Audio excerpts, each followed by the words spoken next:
అందరికీ నమస్కారం. అమ్మ మాట అమ్మాయి బాట ఛానల్కి స్వాగతం. కథ చెప్పుకుందామా? బేతాళ కథలు చివరి వరకు విని లైక్ చేసి షేర్ చేయండి. అర్థం లేని పరీక్ష.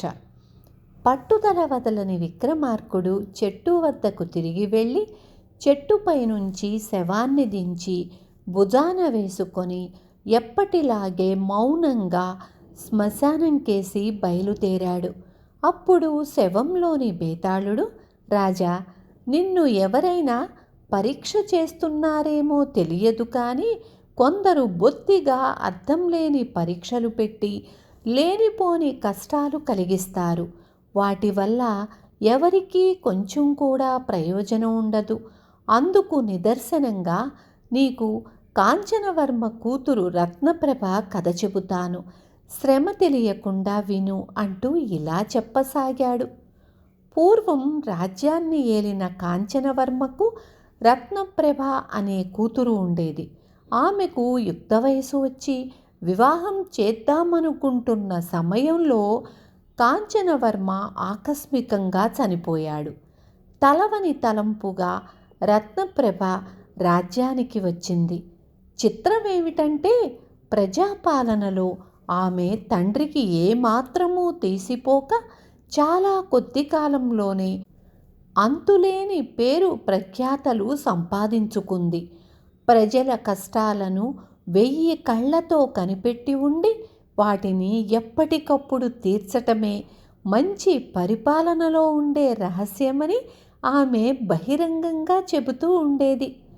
సింహపురిని ఆనుకొని ఉన్న విజయపురి రాజు రవివర్మ రత్నప్రభను పెళ్లాడ కోరాడు. అలా చేస్తే 2 రాజ్యాలు తనవి కావటమే కాక పరిపాలనా దక్షత గల రత్నప్రభ సహాయంతో తాను కూడా గొప్ప ప్రజాపాలకుడిగా ఖ్యాతి సంపాదించవచ్చునని అతని ఆశ. అతను దూతలను పంపడానికి మారుగా తానే స్వయంగా రత్నప్రభ వద్దకు వెళ్ళి తన కోరికను ఆమెకు తెలియచేశాడు.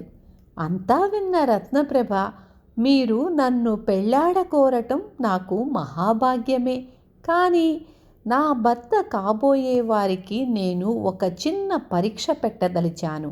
అది మీకు సమ్మతమవుతుందా అని రవివర్మను అడిగింది. తప్పక సమ్మతమవుతుంది. పరీక్ష ఏమిటో చెబితే అందులో నెగ్గడానికి శాయశక్తులా ప్రయత్నిస్తాను అన్నాడు రవివర్మ. మరేమీ లేదు. హిమాలయ పర్వతాలలో శంఖవృక్షం అనేది ఉంటుంది. మీరు ఎంత శ్రమపడి అయినా సరే దాని పూలు తీసుకురావాలి. అదే పరీక్ష అన్నది రత్నప్రభ. ఓస్, ఇంతే కదా అంటూ రవివర్మ అప్పటికప్పుడే ఎంతో ఉత్సాహంగా తన గుర్రం మీద హిమాలయాలకు బయలుదేరాడు. అతను గుర్రం మీద హిమాలయాలను చేరడానికి ఎక్కువ కాలం పట్టలేదు. కానీ శంఖవృక్షం అనేది ఎరిగిన వాళ్ళు ఎన్ని 100 మైళ్ళు తిరిగినా ఒక్కరూ కనిపించలేదు. ఆ చెట్టు హిమాలయాలలో ఫలానా ప్రాంతంలో ఉండవచ్చునని చెప్పిన వారైనా లేరు.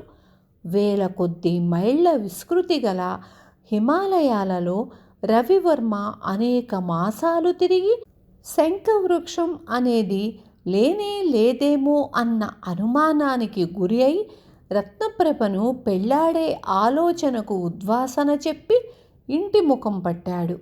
అతను తన దేశాన్ని చేరబోతూ ఉండగానే తాను లేని సమయంలో తన రాజ్యాన్ని పొరుగురాజు ఆక్రమించినట్లు విని అతను రత్నప్రభను కలుసుకొని తాను ఉభయభ్రష్టుడైనట్లు ఆమెకు తెలుపుకున్నాడు. ఆమె అతని పట్ల సానుభూతి చూపుతూ, మీరు లేని సమయంలో కాలనేమి అనే మీ పొరుగురాజు మీ రాజ్యాన్ని అపహరించినట్లు విన్నాను. విచారించకండి. నా సైన్యంతో ఆ కాలనేమిని జయించి మీ రాజ్యాన్ని తిరిగి మీకు అప్పగిస్తాను అన్నది. ఆమె అన్నంత పని చేసింది. రవివర్మను తిరిగి సింహాసనం మీద కూర్చోబెడుతూ, ఇకనైనా మీ రాజ్యాన్ని మీరు ప్రజారంజకంగా పాలించుకోండి అని సలహా ఇచ్చింది. బేతాళుడు ఈ కథ చెప్పి, రాజా, రత్నప్రభ రవివర్మకు పెట్టిన పరీక్షకు అర్థమేమైనా ఉన్నదా? ఆమె అతని పట్ల సానుభూతి చూపి పోయిన అతని రాజ్యాన్ని తిరిగి గెలిచి పెట్టినప్పుడు అతన్ని వివాహం కూడా చేసుకొని ఉండవచ్చు కదా, ఆ పని ఎందుకు చెయ్యలేదు? ఈ సందేహానికి సమాధానం తెలిసి కూడా చెప్పలేకపోయావో నీ తల బద్దలవుతుంది అన్నాడు. దానికి విక్రమార్కుడు, రత్నప్రభ రాజనీతిలో ఆరితేరిన మనిషి. రవివర్మ తనను పెళ్లాడగోరటంలో అతని రాజ్యకాంక్ష గ్రహించింది. అయితే అతనికి పరిపాలనా దక్షత ఉన్నది లేనిది తెలుసుకునేటందుకే ఆమె అతనికి పరీక్ష నిర్ణయించింది. పరిపాలనా దక్షకుడైతే రవివర్మ ఆమె పరీక్ష నిరర్ధకమైనదని తేలికగా గుర్తించి ఉండేవాడు. అది తెలుసుకోలేకనే అతను ఎక్కడా లేని చెట్టు కోసం నెలల తరబడి వృధాగా తిరిగి తన రాజ్యాన్ని పోగొట్టుకున్నాడు. అతను రాజ్యం పోగొట్టుకోవడానికి తానే కారకురాలు కనుక రత్నప్రభ అతనికి తిరిగి రాజ్యం ఇప్పించింది. అంతేకాని అతను తన భర్త కావటానికి అర్హుడు కాడన్న ఆమె అభిప్రాయం మారలేదు అన్నాడు.